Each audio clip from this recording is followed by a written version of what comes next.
Bonjour, une nouvelle réflexion aujourd'hui sur ITAC 81, une réflexion qui concerne les colons, le choix des colons, c'est-à-dire les 30 000 personnes, hommes, femmes et enfants. Alors, la question va surtout concerner les adultes.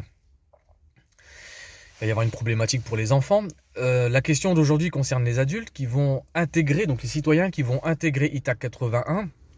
Comment vérifier que ces personnes soient réellement en accord avec le gouvernement j'allais dire le gouvernement proposé par Pénélope, l'intelligence artificielle. Ce n'est pas un gouvernement proposé, c'est un gouvernement qui va être euh, mis en application par l'intelligence artificielle.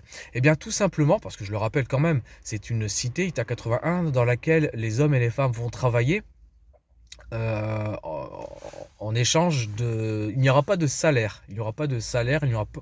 L'argent est aboli sur ITA 80. Il n'y a plus d'argent. Il y a tout un autre système. C'est une société sans argent, tout simplement. Une autre forme d'organisation. C'est-à-dire que chaque citoyen va avoir 5 heures de travail dans la journée à exploiter des terres pour le bien commun. Et puis à côté de ça, ils auront leur temps de repos, leur temps de loisir. Mais le système va faire en sorte que ces temps de loisir, ces temps de...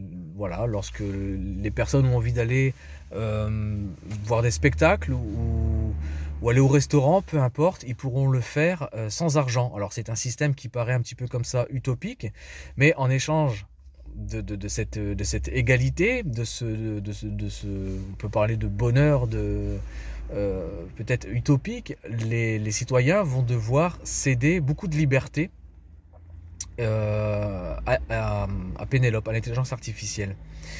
Et en l'occurrence, alors je l'avais traité dans une vidéo précédente, donc je ne vais pas revenir dessus, mais comment être certain que ces colons, au moment d'intégrer ITA 81, soient absolument en accord avec ce qui est en vigueur?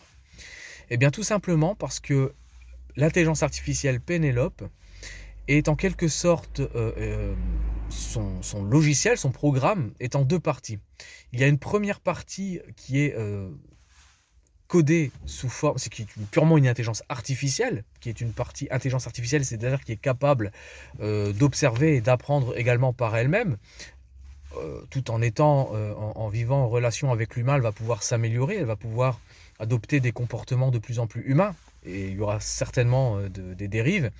Mais il y a la partie, avant la partie intelligence artificielle, il y a la partie fondamentale, le socle sur lequel est construit Pénélope, qui est tout simplement en informatique ce qu'on appelle un noyau Linux, avec un code dans lequel est intégré tous les commandements de Pénélope, l'intelligence artificielle, tous les commandements qui seront imposés aux citoyens.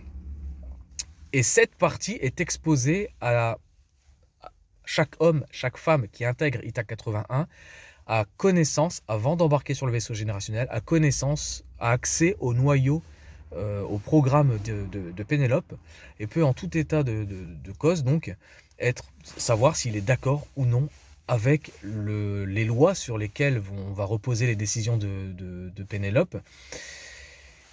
Donc ils vont pouvoir décider tout simplement. Voilà, c'est aujourd'hui la réflexion sur ITA 80 qui concernait le choix des colons. On y reviendra dans une prochaine vidéo, parce que ce choix qui concerne les adultes aura des répercussions sur les enfants, sur ces enfants qui vont naître à bord de ce vaisseau générationnel, qui eux n'auront pas eu la possibilité de dire s'ils étaient d'accord ou non avec les lois de Pénélope.